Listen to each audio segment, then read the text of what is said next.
Good morning, everyone. I wanted to introduce Hannah over there. She's with Blue Jay Media, and she is going to be videotaping today for us. So everyone who registers will get emailed a link to the video, as well it will be posted on Total Senior Solutions website as well.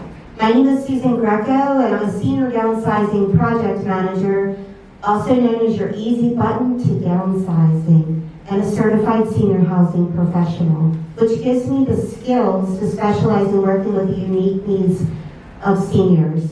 Total Senior Solutions is a system for working with seniors and their families as their lifestyle and housing needs change.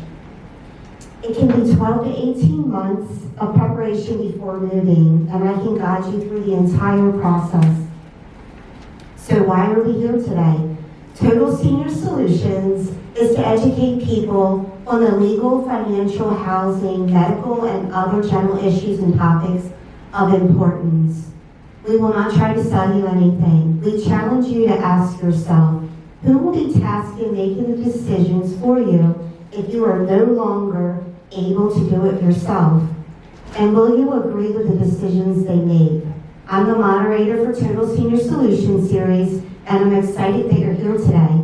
And I wanted to thank my educational partners that are in the back of the room for coming. And please take a moment at the end if you haven't already met them, and so you can find out more about what they do.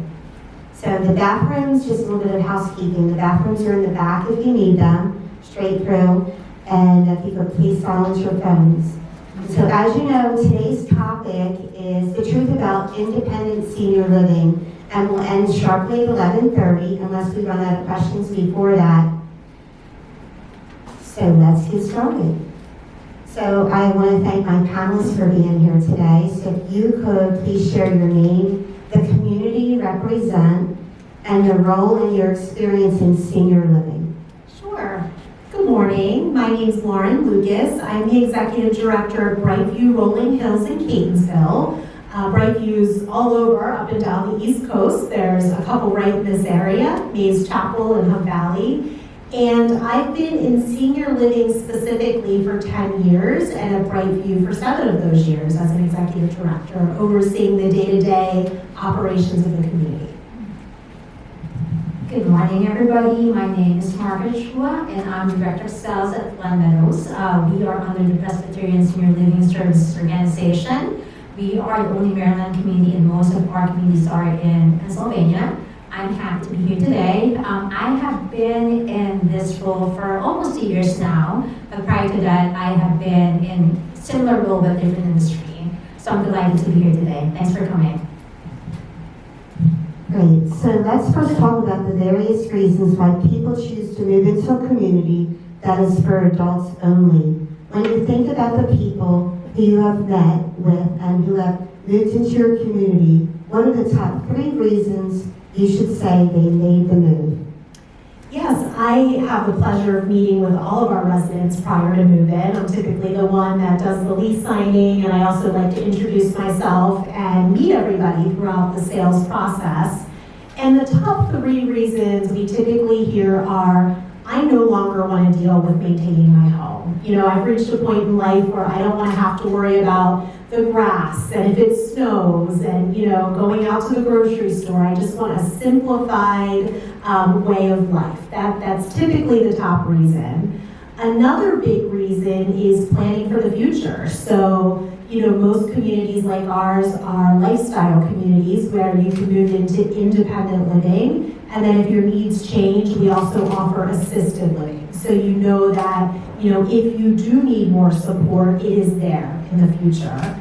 And often the third reason is, you know, you're spending time with your family and planning for future. And, you know, oftentimes family members are part of that conversation saying, Mom and Dad, we want to help you, you know, downsize and find a place where you can have friends and be social and not have to worry about dinner and just have a really nice lifestyle in this next chapter. So those are typically the top 3 things that I hear from families and potential residents. I do want to piggyback on what Lauren said. So definitely maintenance is very, one of the top 3 things. preparing for the future, but also in this age and in this journey that they are having, they want to make sure that they want to build their community right up front, and that way if they need something in the future, then they already have that process in place. We do have a lot of great life plan communities out there, so there's always going to be something that will support that change in their lifestyle. So definitely we have these great options. It's just a matter of finding out what fits the best for this journey that you're having. Great. Now let's be honest, there are people who come and take a tour and then decide not to make a move. What are the top 3 reasons you hear most often that cause people to just stay where they are? The top 3 reasons we typically hear are, I'm not ready. And so oftentimes we say, well, what does that look like? What does being ready look like to you, right? And oftentimes we can sort of talk through that. I hear often, I don't think I'm old enough to live here. Everybody here is too old. And I said, well, let's talk about that. What does that mean? And then, the thought of, just getting rid of all of your things. That's what people think. I've got to get rid of everything. I'm not going to be able to be independent anymore, which is not the truth, of course, as many of us in this room know. And often we are able to alleviate a lot of that stress by explaining what independent living looks like and working with our partners that can assist folks with what feels like a very overwhelming process to help them manage their move. For the most part, it really is a matter of giving them the information that they would need. Because a lot of these folks that are coming in our door, they will just wake up one day for one reason or the other saying that, okay, maybe it's time for me to start moving. I think as long as we give that information that they need, there really is no benefit waiting any longer. Just like what Lauren said, I'm not ready to move, I'm not too old and things like that. It's a matter of giving them, what does like living in an independent living community really looks like, and from there we can gather some more information for them to assist them with this process. So, it's just a matter of having the right conversation with them and kind of like alleviating those concerns that they have. And eventually, once we have finished the conversation with them, they know where to go from there.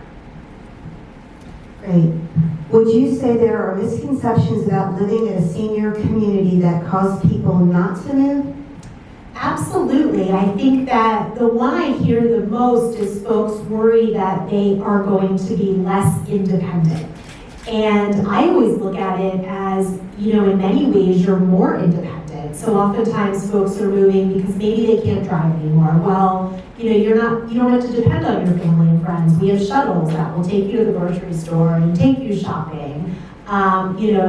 You can come and go as you please. You can have guests stay over. You can go on vacation. You can choose what you want to participate in. You can choose if you want to come down to dinner or, if you want to cook in your apartment. So oftentimes there's actually a lot more independence because, the whole environment is suited to give as many choices as possible. So that's probably one of the biggest misconceptions that folks have that we're able to very, quickly identify and then start to talk through. And most of the time when they hear retirement community, especially when I'm interacting with them, they will say, I'm not moving in there because I'm not ready to die yet. When actually it's the opposite. And again, it goes back to giving them the right tools and the right resources for them to know what life in independent living community really looks like. And again, it's just a matter of erasing these misconceptions. Just like Lauren said, it actually gives you a lot more freedom more than you think. Going back to like a conversation that I had with the previous resident that I had, she basically said, to sum it up, kind of in a fun way, it's like being a cruise, but you're on land in a way, because you can do a lot of things. It's having the freedom of being a homeowner, but not the stress that goes with it. So it's just taking off a lot of the concerns that I've had, giving them back the freedom, letting them leave the plan for this chapter of life, but also at the same time, planning for worst case scenario, and that's one thing that we also have to eventually look into. But again, it's just a planning for their next future, what the next chapter would look like, and helping them find their next forever home. So tell me about the reality of all the activities, events, and extracurricular activities that take place at communities. Does everyone participate and enjoy those types of things? And what do you see generally concerning participation? That's a great question. So it really varies. What I tell folks is you can be as active as you wish to be or as not active as you wish to be. So I certainly have some folks that have moved in and, they like their privacy, they are more introverted, and they prefer to spend most of their time in their apartment home, and that's fine, you can do that. Then I have the majority of folks are there because they enjoy the interaction. And, our calendars, and I'll let you speak to yours, but are built based on the requests of the residents. So, we are every day, at least at my community, happy hour is one of the most hopping times of the day. At 3:30, everyone is in the pub, ready for happy hour. We have bands, we have, music, entertainment frequently. Every day, you have to decide what you want to do because we have a program full of things to meet different people's needs, whether it's religious programming, whether it's trips, whether it's educational series, whether it's arts and crafts, exercise. So, we sort of plan every day to give options that meet the needs of different individuals. And we find that that's the best way to increase participation by making sure that we're offering a diverse calendar, and then every month we meet with our residents to go over the calendar, and that's how we help build it. Do you enjoy this program? Is it working? If not, what would you like to do? Where do you want to go out to lunch? When do you want to go see the Orioles game? Do you want to go to the symphony? So, our residents are actively involved in creating what that looks like. So that obviously helps with the participation quite a bit. The same thing goes with our community, and actually that's one of the beauty of being an independent living resident as well, too, is you can choose to be as engaged as you want to be, but at times that you don't feel like doing anything, that's perfectly fine. Again, you're independent, you can do whatever you want, and we're just here to kind of support all the choices that you make. The same thing with us, we do offer a variety of activities that hits pretty much all aspects, whether it's religious, educational, arts and crafts, social. Lauren, the same thing with us, like happy hour is always helping. If you're a new resident and if you want the people in the community, that's where you should go, and we're always fully packed.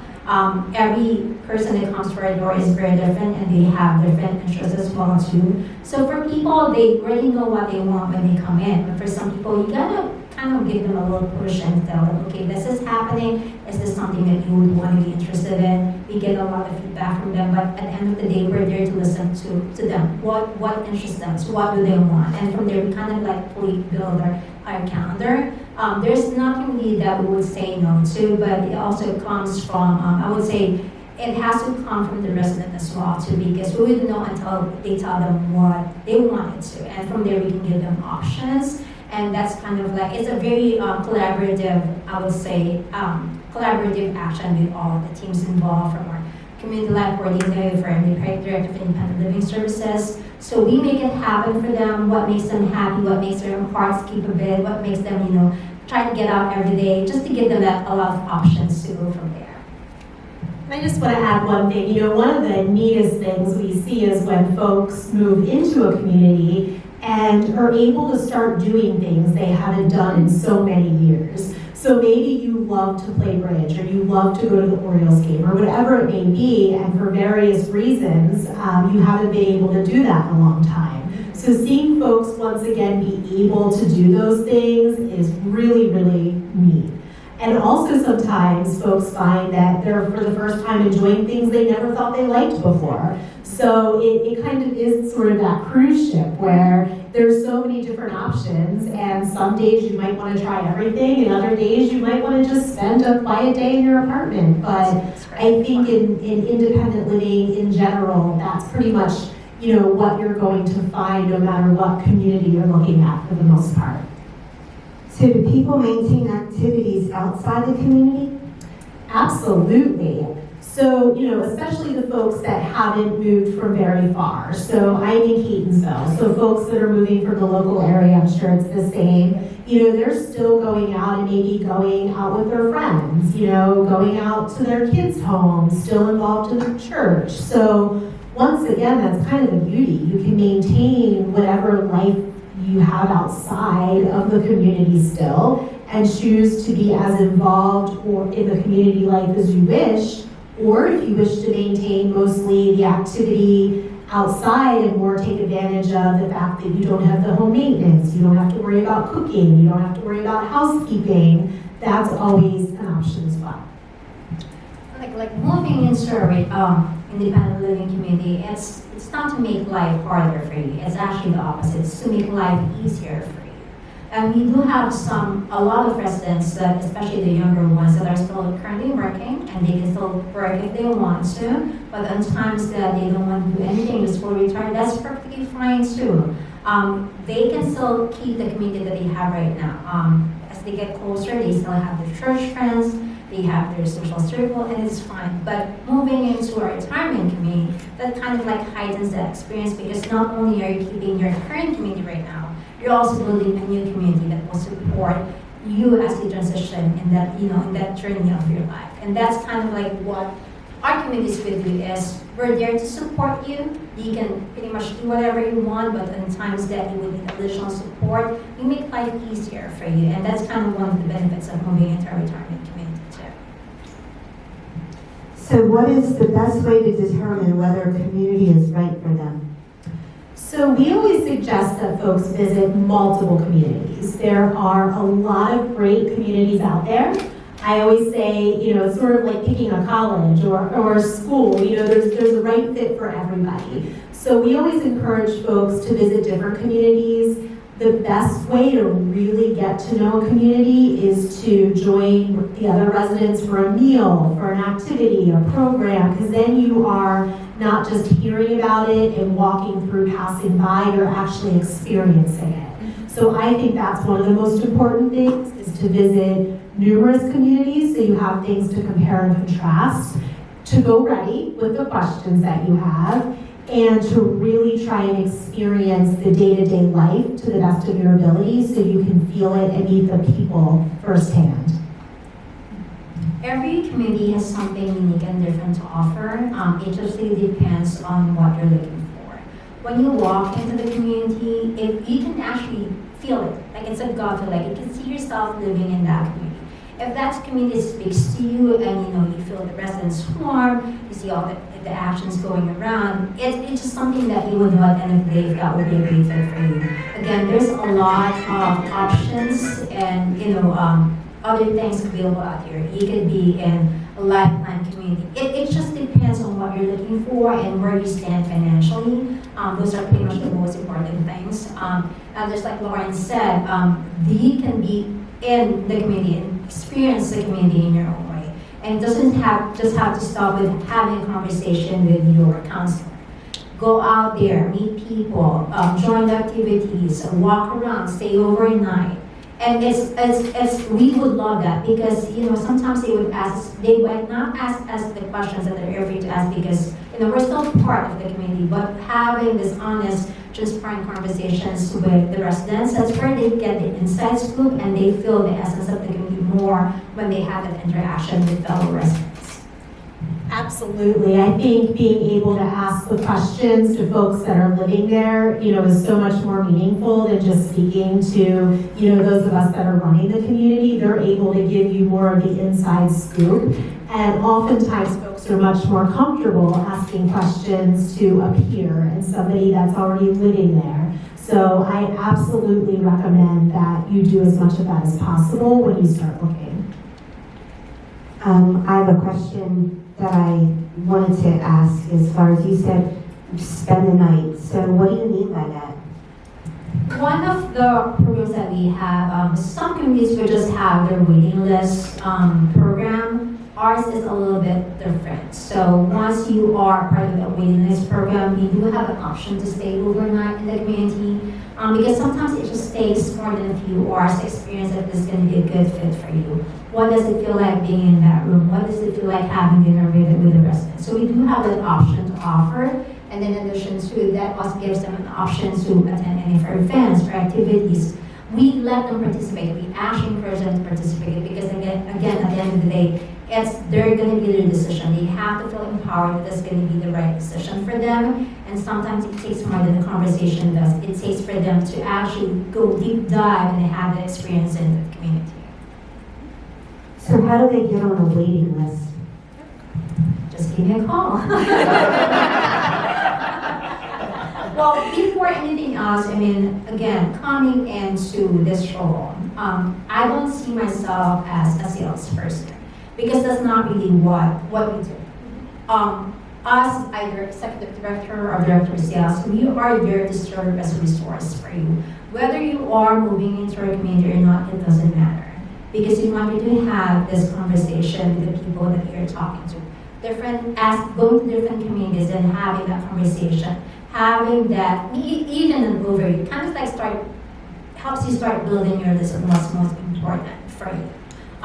Before we even, have a conversation on how do I get to a wait list, I tell them, well, what is your current situation? How can I help you? What resources can I give you?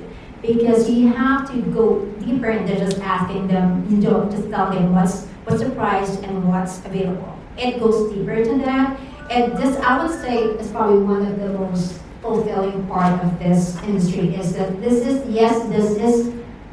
a journey, but this is really more an emotional journey, not just for the residents, but for me as well. My goal at the end of the day is to make sure that I find the right fit for you, whether it's Glen Meadows or not. I'm just here to support you in any way that I could.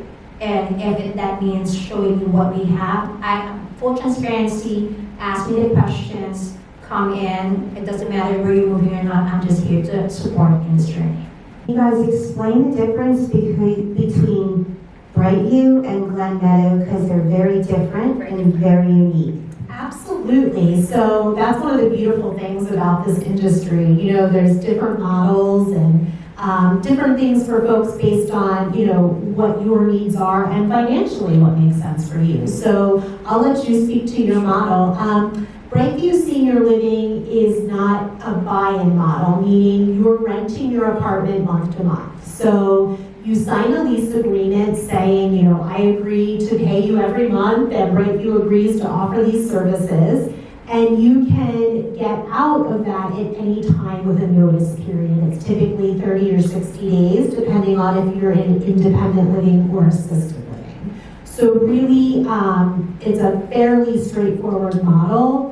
And if you needed to move from independent living to assisted living, we would then take care of that move for you, and then we would just change the lease agreement based on what your new needs are.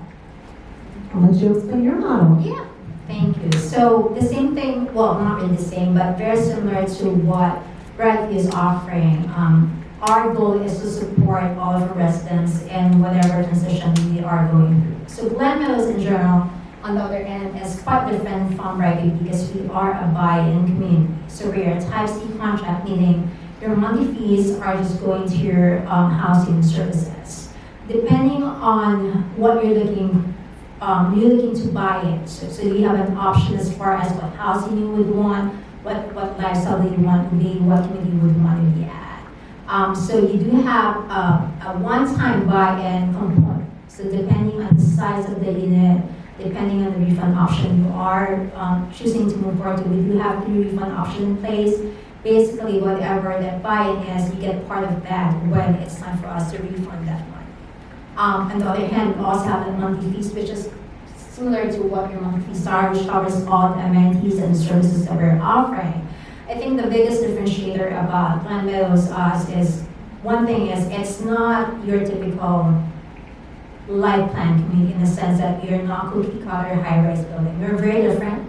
We are located in a country setting, 483 acres of green space, beautiful surrounding. So if you're a nature lover, then that's probably going to be right up your alley. At the same time, we are a very small community. We only have probably close to 300 residents. We're also a non-profit faith-based organization. So what that means for you is, on top of having the guarantee of lifelong care, if any of our residents do come to the point that they would not give their resources, because honestly, it's that conversation, it does happen. They plan, but sometimes they go beyond that, and that's fine. But the most important thing is we are there to support you. So just because you can't pay doesn't mean that you have to leave the community. So that's where our benevolent fund program would kick in. So it's as long as you are in the community, you do have a guaranteed lifelong care, and we'll help you find the right fit for you. Great. can you give the audience some tips they should know about choosing a community? What key questions do people need to remember to ask that they may not know about? That's a great question. You should definitely ask, the questions about what happens if I do run out of money. What does that look like? If I need more care, what does that look like? Sometimes we'll have those difficult conversations about, if I start to need more help, will you tell me I can no longer be in independent living? Well, of course, it doesn't work like that. There's, many conversations we have with you and try and bring in as much support as needed. But ultimately, you want to know what that will look like, if you move into independent living and need more care. Those are the uncomfortable conversations that you want to have and you don't want to hold back, because when the time comes, you want to be prepared and know what to expect. You certainly want to ask if you can come and spend some time. You should be welcome to come visit the community at any time of day. You want to ask, if you can have guests, what that looks like. You want to ask what a regular day looks like. Can you speak to other residents that are living there? I think, one of the best things, if you don't choose to visit, if you don't want to stay for a program, if you can at least get a phone number of an ambassador and be able to have someone other than the folks working there that you can connect with. I think those are some really important questions, just so you can really understand what the next steps would look like, and you can make sure that you're speaking to people that are experiencing that. So I think those, for me, would be some of the top questions. And fully understanding, what does independent living mean at this community? What are you there to support me with versus what is still my responsibility, or what things would I potentially need family support with if I was to get sick or something along those lines. So just really thinking through all of those questions, writing them down, and making sure you ask the same questions everywhere you go, so you can really sit down and compare and contrast. And then maybe what you learn at one community triggers another question, and you might go back to that other one and say, well, wait a second, Lauren shared this with me, and what does that look like at your community? Also, I want to add to the point of that is that, again, it's all about planning for the next most important chapter for life. There is finding your next forever home. But at the same time, in the back of your head, you want to have that conversation, if this happens, or if I need to move to assisted living. Again, hard conversations that you have to ask, because yes, we are moving in bright-eyed, hoping for the best when we're moving into independent living community, but as you know, as we get younger, those conversations, or it's a day-to-day situation sometimes. A little things could happen that could totally revamp your whole decision-making process. You need to have those, like what you said, difficult conversations. What does that look like for me? How is the community going to support me? What do I need to do on my end?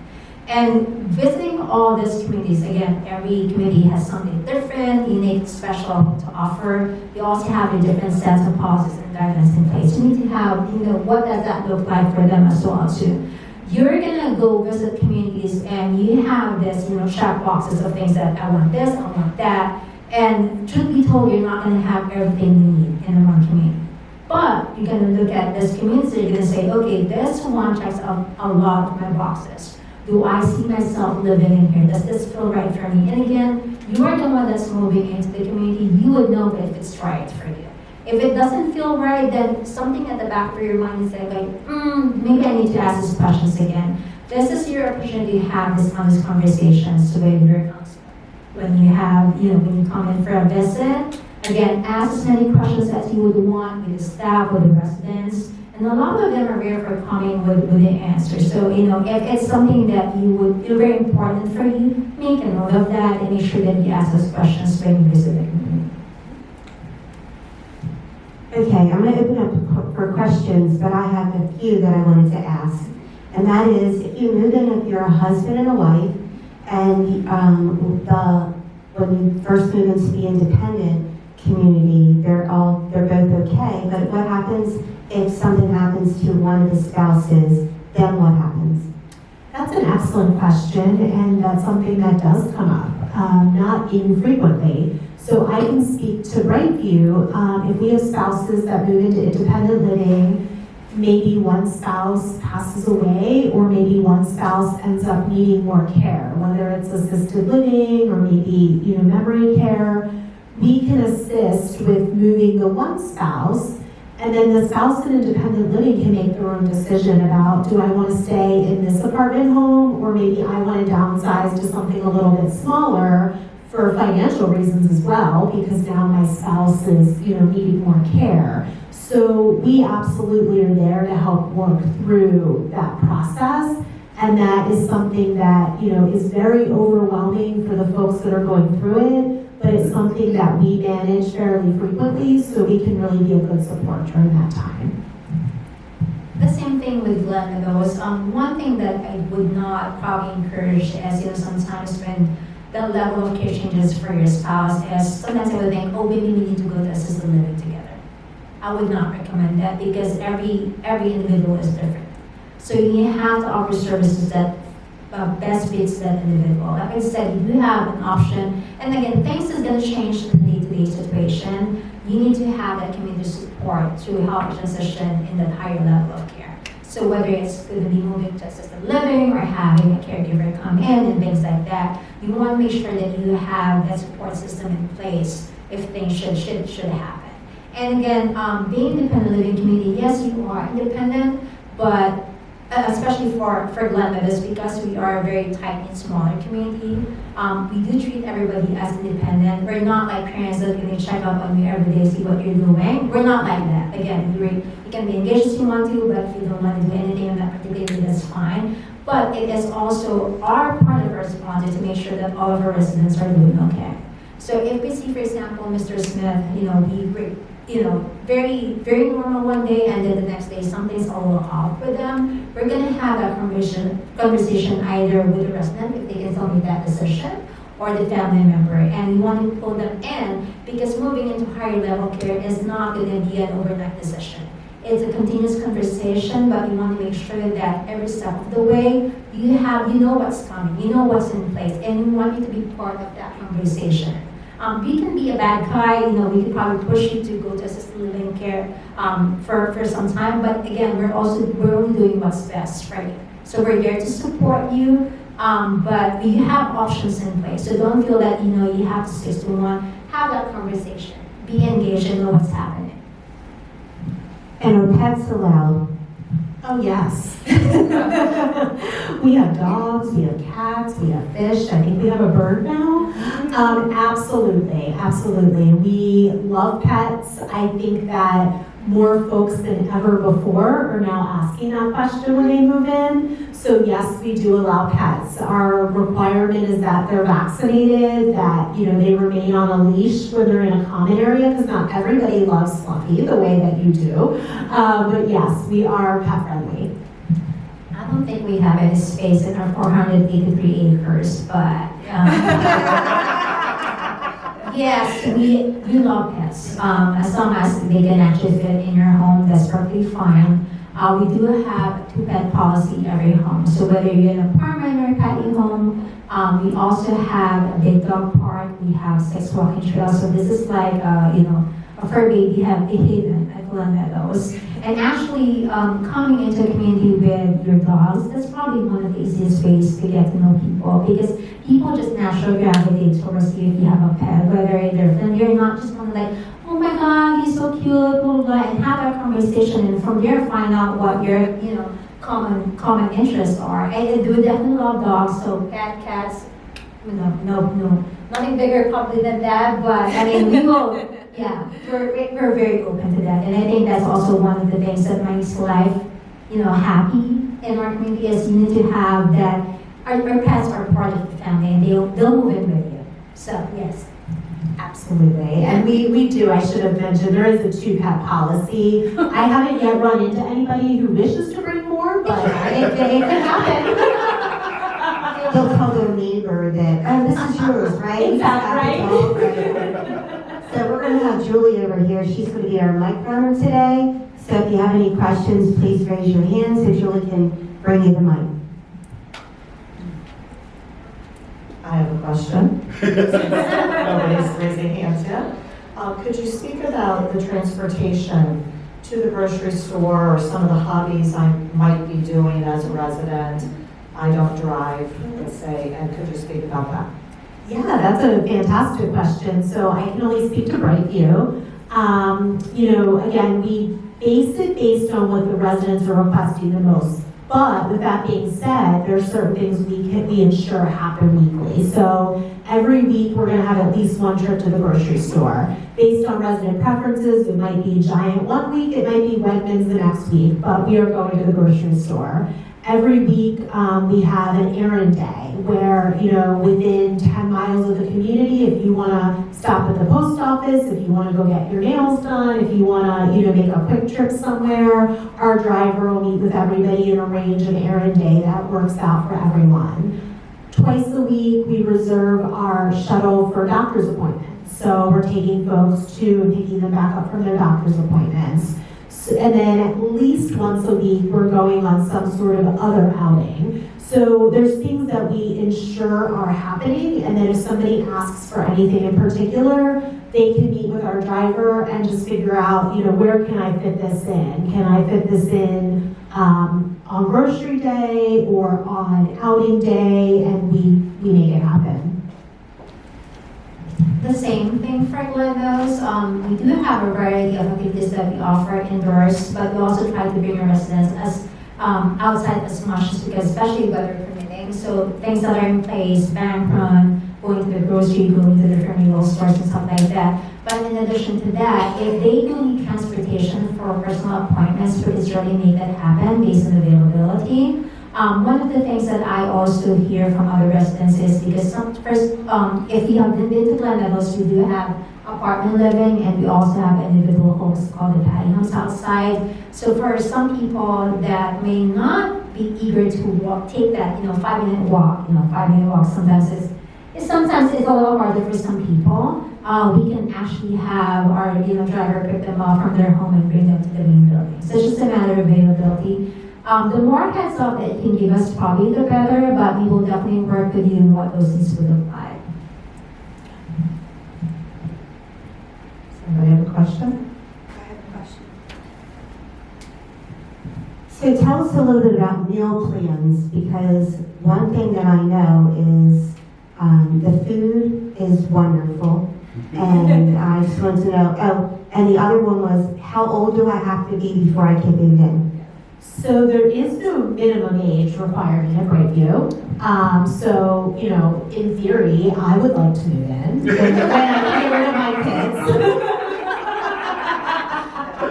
You read my mind. I'm ready. I'm sorry, what was the other? Oh, meal plans.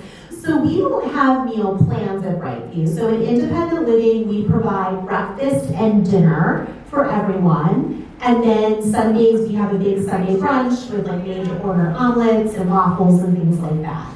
So from a choice perspective in the dining room at night, every night we have, a full multi-course meal with multiple entree options. And then we also have an always available menu, again, that's been created by our residents. So if I don't like what's on the menu tonight, I know I can always get a hamburger or a hot dog or a garden salad or, a plain salmon fillet. So we try and think about, if somebody's maybe having a rough week and wants something bland, do we have something always available? We have vegetarian, so we want to make sure we always have something available for our vegetarians. So it's not a meal plan at Brightview, but we always make sure that we're able to meet all of the different needs in some way or another each day. Does that answer the question? Yes. Okay. Yes, thank you. For Glenville's, we do have a minimum 60-year-old minimum age policy. As much as I want to move there, no, I cannot move there.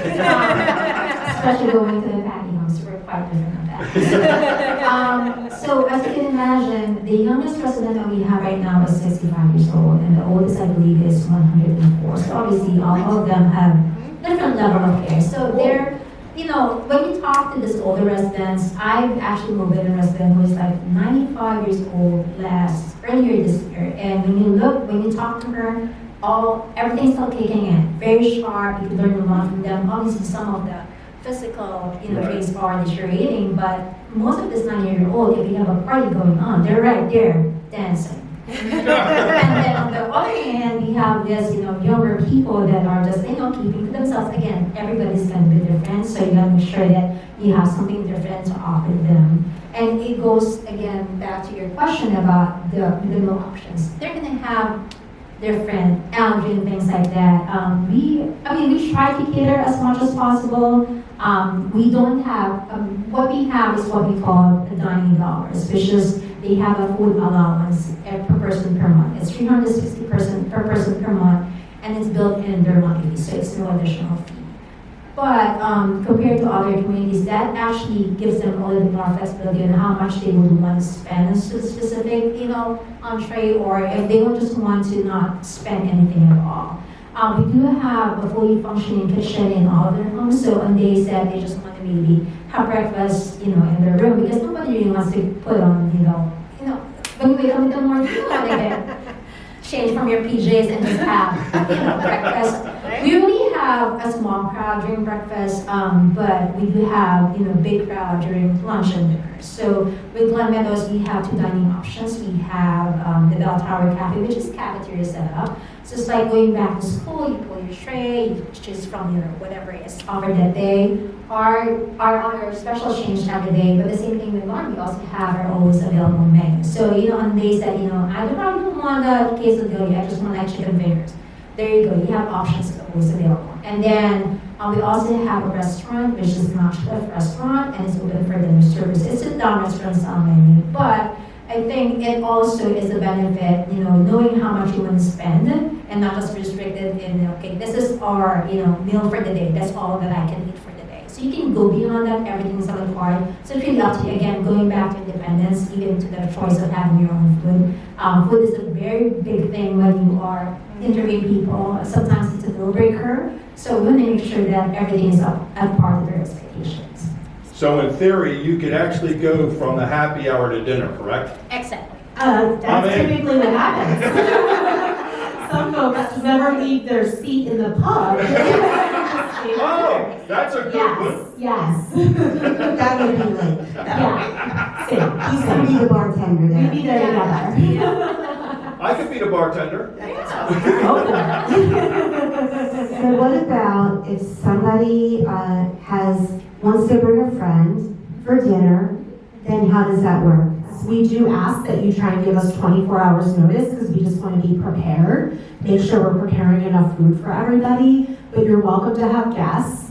And so because our food offerings at Brightview are all inclusive, it's just part of the rental agreement, we do have a guest fee, and it's pretty nominal. I mean, it's like $12 for appetizers, soup, salad, entree, dessert, and your guests can pay for that, or you can pay for that and have it put on your resident bill. So we make it pretty easy, and we also have private dining spaces that you can reserve if you want to have more guests and have a private space for your family and friends. Everybody's welcome at Glen Meadows, so, granted, we would probably appreciate if they give us a little heads up, especially if they're coming in for a big group, but a lot of this independent living residents, they don't want to bring their friends and their families and, tell them, kind of like show off, like, oh, this is where I'm living right now, this is what we're eating, things like that. I have a resident, like, every time I see her, she has a new friend coming in every week. That helps us as well, too, because, just not a lot of people know where we are, what Glen Meadows is all about. So having that, I would say, word of mouth coming directly from the resident, it means a lot from us because it's the truest form of advertisement that you could probably put out there. But yes, if they want to come in, we do offer the same prices for our residents and our guests. They also have an option to pay for that on their own or charge it to the resident. So our $360 food allowance per month, it doesn't roll over to the next month, so they use it or lose it. So it's not that rare that we have people bringing in their family and friends closer to the end of the month because they have to use their money.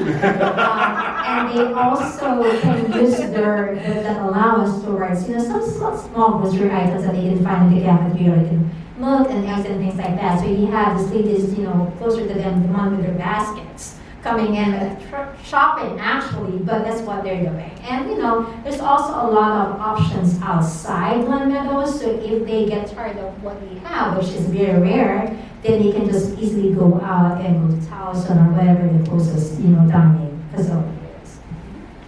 Do they have to pay for the happy hour, and do they have to pay for any other activities that they do? So happy hour is included. We offer beer and wine every night, and that is all included in the rent.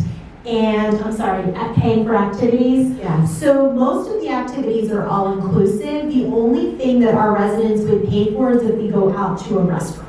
And then we can just pay for it and then keep track of what everybody gets and bill it back to your bill if you don't want to worry about having to bring money with you. So that would really be kind of the only caveat to the all-inclusive, is if we were going out to a restaurant.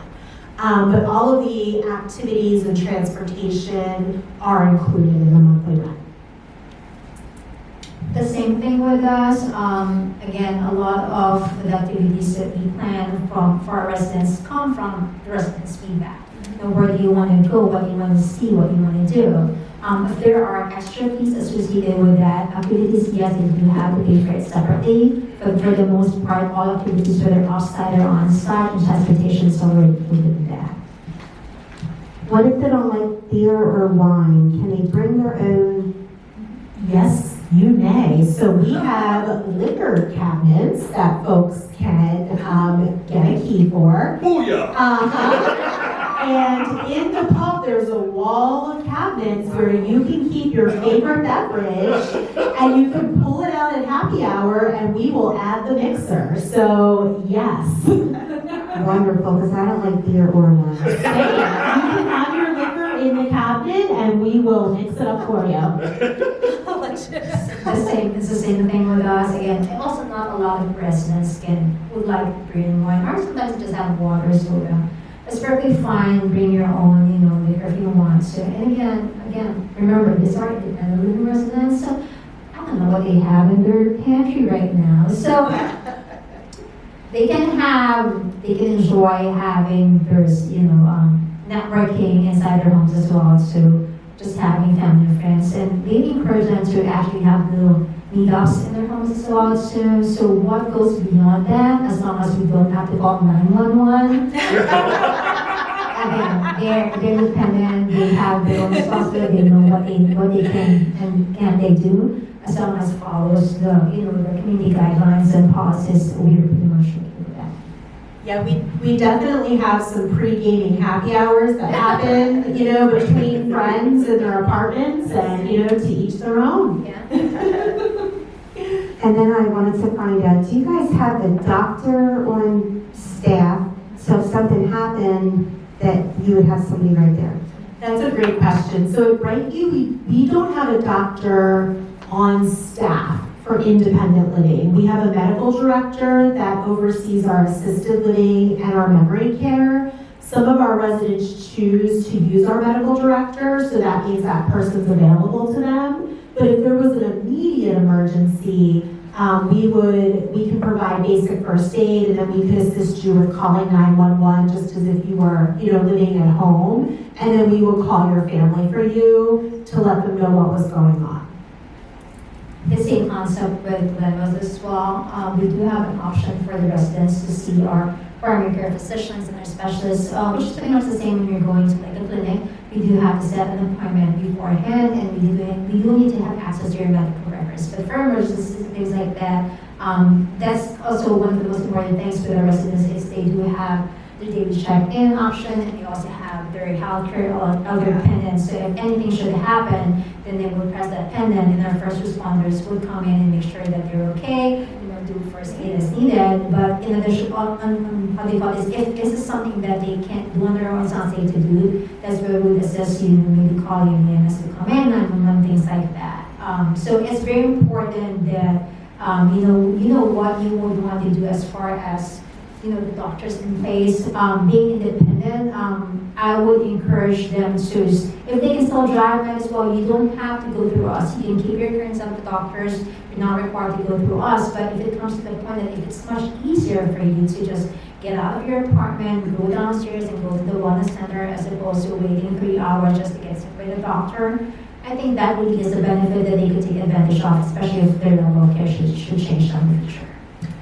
Yeah, I just wanted to add, that's actually another good question to ask when you're looking at independent living communities, what kind of services are offered. So for instance, many communities, including Brightview, they have physical therapy, occupational therapy, speech therapy, the podiatrist, the dentist, the dermatologist, blood draws, they all come to the community. And your Medicare, your insurance will cover that. So you don't have to use those providers, but it is a nice thing to have, especially as physical health changes and it is more difficult to get out. It's nice to know wherever you're moving in what those options on site are, because that can become very important down the road. So that's a great thing to also ask questions about. Wonderful. Does anybody have any questions? No singing. All right, I actually have two questions. One dealing with what you're talking about right now, and I want to make sure I understood. If you're an independent living right now, and does someone check on you to know that, in other words, if no one has seen you in the last day or two, in other words, they're not just going to walk into your apartment.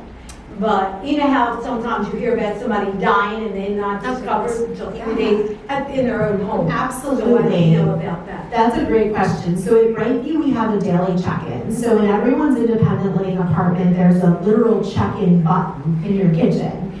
And we ask residents to push that by 10 o'clock.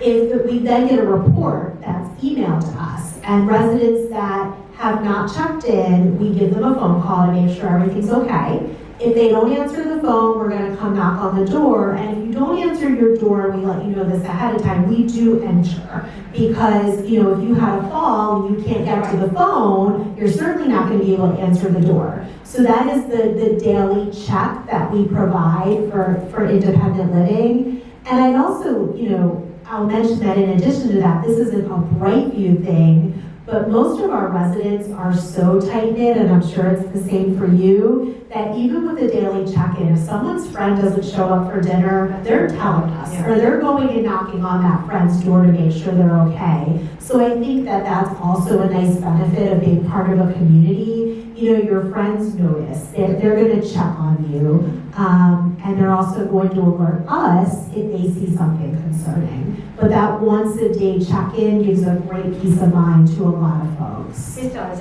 Not with me, because my daughter's, one calls in the morning, one calls on the Make sure you evening check-in, that's those are your daughters. Right. Yes, yes. But the other question was, when you were saying, oh God, there I lose my phone. That's okay.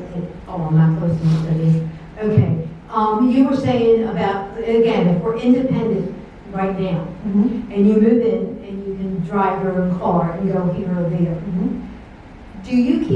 does the resident have to say, I'm leaving for the day or anything like that? That I guess if they didn't check in the next day?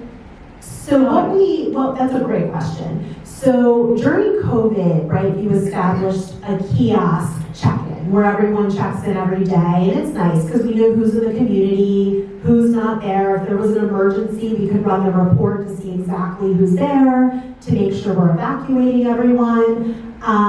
There's no rule that says you have to tell us where you're going in independent living, but we ask that you please do, because if you don't press that check-in button, then we're going to be calling all around to try and find out where you are. So typically, folks will just come to us and say, hey, we're going out for the day, or, we have a group of residents who still have beach houses, hey, we're going to go to Bethany for the week, we'll see you next Monday, so don't bother calling. Which is great. So does that answer the question? Yes, because that's what I thought. If you're going to leave for a few days or something, you're going to let somebody know. Absolutely. Even though most time people have family, but they don't always do. And the other question was, and I'm sorry, I'm trying to think. No, it's okay. But the other one was, when both of you said, you're saying that you buy into it. So you're buying into it like you're buying a house. You're saying that you're renting monthly. Both of you said that, and I don't think it would be me, but if you ran out of money, what did you say that you do? So, and that's where we're very different. So in a monthly rental, if you run out of money, there is not we don't have a benevolent fund. So if somebody is starting, and these are conversations we have during the move-in process at length. And we say to families, if finances change, if anything changes, then come and meet with me because we can begin talking through what your options are. And there are so many different options. There's some Brightviews that might actually be at a lower price point because they're in a different market. We may refer you to friends of ours at other companies that have a different price point. So those are very open conversations that we have with people because we don't have a benevolent fund. Yeah, because I was thinking that when you move in and you're renting, okay, do you say, what do you have setting aside that you need to be? All right, that's an excellent question. And we have a sheet really for folks to go through themselves and potentially with their family that just goes over what the finances do look like and sort of planning for the next 5 or 10 years. So those conversations can be had up front. I'll let you answer because you've got a different model. That's one of the, again, conversations we need to have. Oh, did I accidentally turn you off? One of the conversations we need to have when we come in for a visit at Glen Meadows is we do have, if you want to see if you qualify for a specific home, the fastest thing that we could do is do a requalification. Basically just looking at what your assets look like, if you have any liabilities, what your monthly income will look like. And from there, we can just put it in a program to see if you qualify for a specific unit. But it also helps us kind of like plan beforehand to see what that asset would look like. Because yes, we are a nonprofit organization, but we're not charity. We're not a charitable institution. So you want to make sure that if you do come into Glen Meadows, that you are able to sustain that lifestyle or able to maintain the monthly fees. But the benefit of that is, again, as I mentioned, if it comes to the point that you have updated your financial resources, as long as you're not giving away your millions of dollars away for one reason or another, we do expect that you would spend more on top of what you're paying for the community. And that's fine, it's perfectly fine, but you have to be able to, for us to be able to extend that help to you, we have to be able to justify why you need that help. And for the most part, again, the PSL, Presbyterian Senior Living, has been around for 90+ years. Never have we had anybody ask anybody to leave just because they run out of money. And that's kind of like one of the things that brings, you that peace of mind, knowing that yes, you're going to have that guaranteed lifelong care. At the same time, regardless of what happens to you financially, you have that community support for you, just in case anything should happen. You're going to be able to stay in that community because you would want to stay in the community, stay independent, and just transition from there. You don't want to bounce from one place to another if you don't have to. But again, things can change, so we'll have a conversation with you beforehand. Well, I wanted to thank you both for coming today. This is wonderful. And if any of you have any questions that you think of after you leave here, you'll have their information. They have them back there with their number. And they're more than happy to take any questions from you at that time. And I wanted to also let you know if anybody's interested in doing a tour of either one of the communities. I actually do tours. I take people for independent living for tours. And next year, I'm actually going to be doing group tours. But if you want something before then, give me a call and I can schedule a time that I can take you out to see the communities and everything. And I wanted to thank you all for coming today. And I also wanted to let you know that we do these the second Tuesday of every month, and every month is a different topic. So August topic is called The Truth About How to Pay for Senior Living. So if you know anyone that would be interested in coming, please send me their email, and so I can then put them on the email list. And don't forget, if you could fill out your evaluations for me, I'd really appreciate it. And then give it to Julie or put them in the back of the room. That would be great. Thank you again for coming and have a wonderful day and try to stay cool.